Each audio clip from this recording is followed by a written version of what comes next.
Olá, bem-vindos na semana 2 da disciplina Lógica de Programação. Sou o professor Cleuder. Vamos continuar agora com os nossos estudos sobre lógica de programação e algoritmos, né? Antes de mais nada, o objetivo da lógica de programação é para que vocês possam compreender os conceitos de linguagem de programação. Então, a lógica é como se fosse o beabá para você desenvolver programas, ou seja, a partir do entendimento de lógica de programação, você será capaz de construir e desenvolver programas utilizando uma linguagem de programação. Então, como está dizendo aí, para que os computadores sejam capazes de interpretar os algoritmos que desenvolvemos, precisamos transformar a sequência de passos, no caso que é os algoritmos, que descrevemos em descrição narrativa, para uma linguagem que possa ser entendida pelo computador. Né? Conforme eu disse na última semana, o computador ele não entende o que a gente escreve, né, de forma que seja no formato de descrição narrativa ou utilizando algoritmos em Portugal ou pseudocódigo. Então, é necessário que você passe esse entendimento para uma linguagem de programação. A gente temos várias linguagens de programação, né? Que é a linguagem Java, a linguagem C++, temos a linguagem C, né? Principalmente o sistema operacional Windows, ele foi construído utilizando uma linguagem de programação C, né? Temos também o Delphi. Então, é, para que é, para que existam grandes programadores, né, é necessário entender o conceito de lógica de programação, né? Então, por isso que existe a disciplina de lógica de programação, que é um desenvolvimento do raciocínio humano, para a partir daí você já conseguir desenvolver um programa, ou um software, ou um sistema operacional a partir de uma linguagem de programação. No nosso caso, na nossa disciplina, a gente não vai ver linguagem de programação, né? Então, no caso, para você estar vendo essa disciplina, né, você deve fazer um curso superior, né, uma faculdade de ciência da computação. Aí sim você vai ver a lógica de programação e alguns períodos posteriores você vai estar vendo aí a disciplina linguagem de programação, que é mais que aí no caso você vai sim entrar em uma linguagem dentre umas dessas que está no exemplo aí, ou outras, correto? Então, para a gente começar já os nossos conceitos, né, para a gente começar a desenvolver os nossos primeiros algoritmos em Portugal ou pseudocódigo, a gente vai ver alguns conceitos que é necessário a gente saber para assim a gente construir os nossos algoritmos, né? Então, para a gente construir um algoritmo, é necessário a gente entender o conceito de variável. O que seria uma variável? Nome dado, uma variável é o nome dado a um espaço da memória que contém o dado a ser utilizado pelo algoritmo, né? Então essa variável vai armazenar aquele dado que foi informado pelo usuário, né, por você, né? Então, se temos um programa de um computador, por exemplo, né, quando o usuário vai informar lá, por exemplo, o nome, né, o nome da pessoa, né? Então, aquele nome existe um algoritmo por trás daquele programa que armazena aquele nome. Então, para isso existe o conceito de variável. Até na matemática, né, do ensino fundamental, do ensino médio, vocês também já devem ter ouvido o conceito de variável, né? Variável x, variável y. Esse conceito é bem semelhante aqui também nos nossos algoritmos, né? Então, existem alguns conceitos básicos para criar variáveis, né? Então, existem várias regras, né? A primeira regra: inicie sempre por um caractere alfabético, nunca por um número, né? Então, quando a gente for criar uma variável, nunca devemos iniciar com um número, né? Conforme aí o exemplo que está aí na segunda coluna, né? Nome. Se você criou uma variável que chama nome, está correto. Agora, se você colocar e depois escrever a palavra nome, aí está errado. Não é assim, né? Então, é nunca começar por um caractere numérico, e sim sempre por um caractere alfabético, correto? Outra regra: não utilize caracteres especiais, como aspas, dupla, vírgula, parêntese, o barra, né? que em algoritmos o barra representa a divisão, o asterisco, né, que representa a multiplicação, a gente vai ver, daqui a pouquinho vou estar falando sobre esses operadores, né, o ponto e vírgula ou mais. Então, nunca utilizar esses símbolos, esses caracteres especiais para criar nome de variáveis, né? Então, porque senão porque esses caracteres especiais já tem outra função dentro dos algoritmos, né? Daqui a pouquinho eu vou estar falando sobre isso, né? Então, na coluna B aí, na segunda coluna, a gente tem aí o nome, né? É, entre parênteses o M, né? Então tá errado, né? Então nunca usar aí esses símbolos, nunca usar esses caracteres especiais junto com para criar variáveis, correto? Outra regra, não coloque espaços em branco ou hífen entre nomes, né? Então, qual o exemplo 2 aí da segunda coluna aí, ó, salário tracinho bruto, né? Então, evitar colocar hífen também, né? Então, hífen lá da ortografia, então não é bom você colocar, certo? Terceira regra, utiliza se necessário o underline. Aí sim, o underline você pode colocar, né? Se você vai querer, por exemplo, criar a variável salário bruto, aí sim você pode colocar um underline, salário, underline bruto. Aí está correto, e não o hífen, certo? Terceira regra, crie suas variáveis com nomes sugestivos, né? Volta falando aí, ó. Se vai guardar salário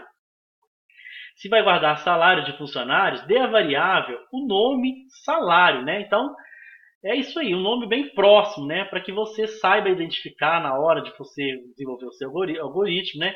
Se você vai somar dois números, fazer a soma de dois números, então cria uma variável soma, por exemplo, né? Ou se você vai criar uma variável para guardar dois números, né? Num 2, ou número um, número 2, né? Por exemplo. E não se esqueça de não pode dar espaço, né? Por exemplo, se você for criar a variável número um ou num1, colocar junto, emendado ou usando, no caso, o underline, e não colocar espaço, porque senão o seu algoritmo vai dar erro, certo? Então essas são as duas regras fundamentais na criação de variáveis, correto? Então a gente temos também alguns tipos de variáveis, né?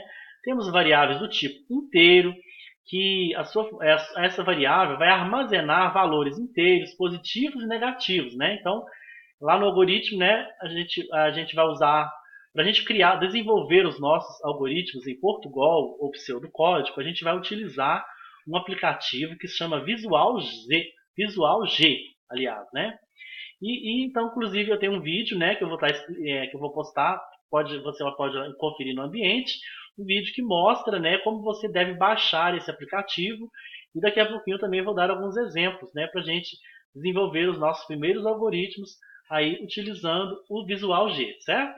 Então, a gente tem um exemplo aí, ó, num1, né, o nome da variável que eu criei para da primeira variável. Temos também o num2, que é outra variável. Então, essas variáveis são do tipo inteiro, né? Se, por exemplo, eu tenho um valor 2,5, então vai ser possível armazenar esses números nessas variáveis, né? Porque eles não são do tipo inteiro.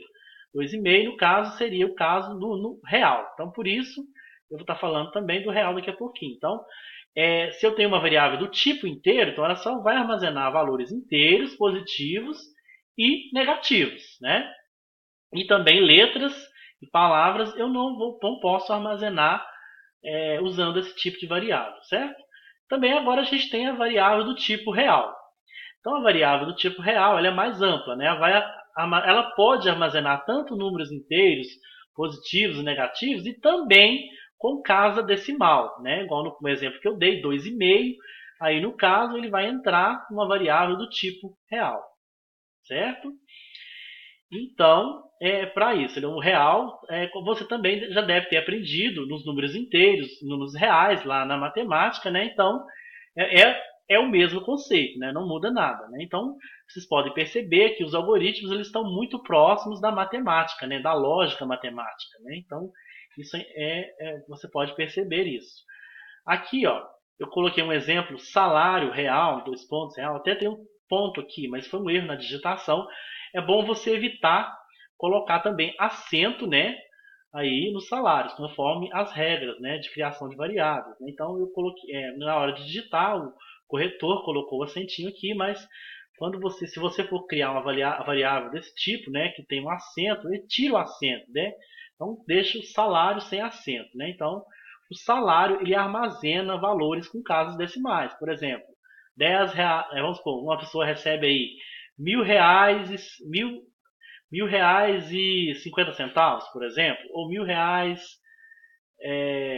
e 25 centavos, né? Então, no caso, é do tipo real, que é salário em casas decimais, né? Temos também as variáveis do tipo caractere, que vai armazenar letras ou palavra, né? Um exemplo aí, nome, né? Então, a variável nome, ela vai armazenar um tipo caractere. Os dados que são informados são do tipo caractere, né? Por exemplo, nome, né? Aí está lá, variável nome que vai armazenar o nome João, né? Por exemplo, aí você vai aparecer lá para você inserir o nome. Aí você vai colocar João. Então, João vai ser armazenado na variável nome, que é do tipo caractere, certo? Temos também os valores lógicos, né, que armazena os valores lógicos, como, por exemplo, verdadeiro ou falso. Né? Eu vou estar falando mais aqui nas próximas aulas, na próxima unidade, a gente vai estar falando um pouquinho mais sobre esses valores, essas variáveis do tipo lógico, certo? Então é isso. Então esses são os principais tipos de variáveis que a gente pode usar em algoritmos. Constantes, né? A constante também ela é um tipo de variável, né? Como está dizendo aí. Ela obedece às mesmas regras das variáveis. A única diferença é que esta armazena um valor constante, ou seja, não se modifica ao longo do tempo, né? Então, esse valor ele não pode ser modificado, né? Como exemplo, aí a gente temos uma constante taxa do FGTS, né? Que vai armazenar o valor 0,08, que corresponde a 8%. Né? Então, todos nós sabemos que o FGTS, né, de qualquer salário, aliás, até uma média salarial, ele é descontado 8%. Né? Então, é uma variável que não vai ter o seu valor alterado conforme as circunstâncias. Será um valor constante. Né? Então, por isso que né, situações como esta será a gente cria-se constantes, né? Mas nem sempre a gente necessariamente precisa utilizar uma constante, certo? Vamos falar agora dos comandos de atribuição, entrada e saída de dados. Os comandos de atribuição são usados para indicar que as variáveis receberão determinado valor durante a execução do algoritmo, né? Então você vai atribuir um valor a uma variável. Por exemplo, aqui embaixo eu tenho aqui, ó, nota, que é a variável, vai receber o valor 10, né? Então, isso é uma atribuição de um valor a uma variável, né? Então, aqui, conforme está dizendo aqui, em Portugal, né, ou em pseudocódigo, quando a gente está utilizando o aplicativo Visual G, a atribuição é representada pela seta, né? Essa seta, para a gente fazer ela, é só a gente pressionar o símbolo maior no teclado, né? E o caractere do hífen, né? Lá a tecla que a gente pressiona o if, né? Que pode ser gerada a partir desses símbolos, né? Então, para a gente gerar isso, esse comando de atribuição, é só a gente pressionar a tecla maior, né? Do símbolo maior ou igual, e o hífen, seguido do if, né? Então, aí depois você coloca o valor, né? Então, aí você está atribuindo. É a mesma coisa que eu falasse assim, nota igual a 10, né? Só que aqui, usando o Portugal, o pseudocódigo, né, a gente não vai utilizar o símbolo igual.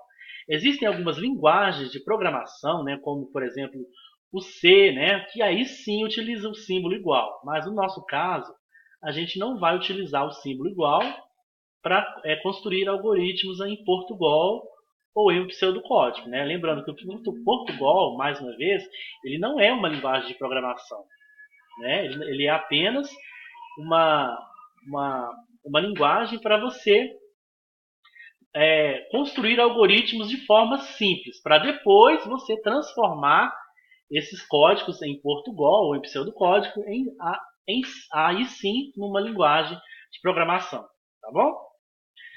Bom, esta foi a primeira videoaula, a gente continua na próxima videoaula, tá bom? Muito obrigado.